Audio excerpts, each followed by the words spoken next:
What up, guys? It's Jay, and we're on to week 2 of football.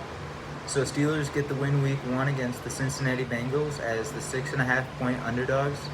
Mike Tomlin and the Steelers go into Cincinnati and get the big upset win. But we're here to talk fantasy football today, so I'll start off with the quarterback. I'll talk about Trubisky because a lot of the offense is and fantasy value is gonna run through him. Still want to keep an eye on how he performs, see if maybe Kenny Pickett's worth picking up because he's a high upside guy if you're looking for a quarterback. But for now, it looks like Mitch is going to be the guy. He's going to keep the job, but just something to keep an eye on throughout the year, I think. But Trubisky, week 1, 55.3% completion percentage. He wasn't very efficient. You'd like to see him be more efficient. It'd definitely benefit the receivers in this offense.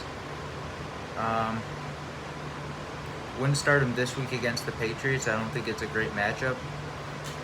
But yeah, I'd like to see him be more efficient because it'll definitely impact these receivers. So I'll talk about the wide receivers and then Pat Freiermuth. So Deontay Johnson, he still led the team in targets. It looks like he's the guy at wide receiver. Start him every week. It looks like he's the guy the offense is going to run through still. Chase Claypool seems like he's just going to be a flex option week to week, so I'd start him in the flex if you don't have anyone else. And George Pickens, only 1 catch, I think, and 1 target. So Trubisky did say he's going to look to try and target George Pickens more, but for now, it looks like he's going to be a stash on the bench. But keep him throughout the year. He's still got a high ceiling, I think.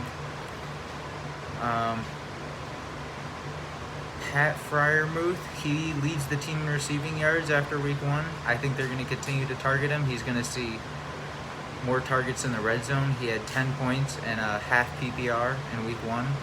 So not bad from the tight end spot. And then we got to talk about Najee Harris. His injury, not considered serious. Maybe you want to pick up Jaylen Warren, though, as a handcuff if you've got Najee. I probably would, just in case. Jaylen Warren would be the guy. He's the backup. But Najee should play in week 2. And still have to talk about the performance week 1. It wasn't great. You'd like to see the O-line block better. I think it matters more if you're a Steelers fan, not so much for fantasy, though, because really all that matters in fantasy is the volume that he's getting.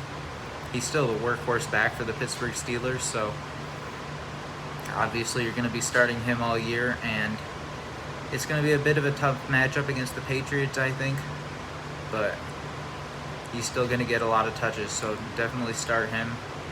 And Chris Boswell, I think he's a good play this week as well. Steelers, Patriots, Tomlin and Belichick, they're defensive-minded coaches. Could be a lot of bend but don't break defense, so I think Boswell will be a good start this week. The defense, the Steelers defense, they looked great last week. 26 points. But man, the injury to TJ Watt is going to be huge. You can't underestimate that. You definitely can't expect what they did week 1. But I still think they'll be a solid option this week against the Patriots. It looks like they're implementing ideas from Brian Flores and Terrell Austin, defensive coordinator. It looks like a mix of man and zone, so it looks like they're doing some new stuff on defense. And Alex Highsmith is really going to have to step up with TJ Watt gone. I still think they can be a top 12 fantasy defense, but it's going to be tough now with Watt gone for these next 6 weeks. So that's all for Steelers versus Patriots week 2. Go Steelers.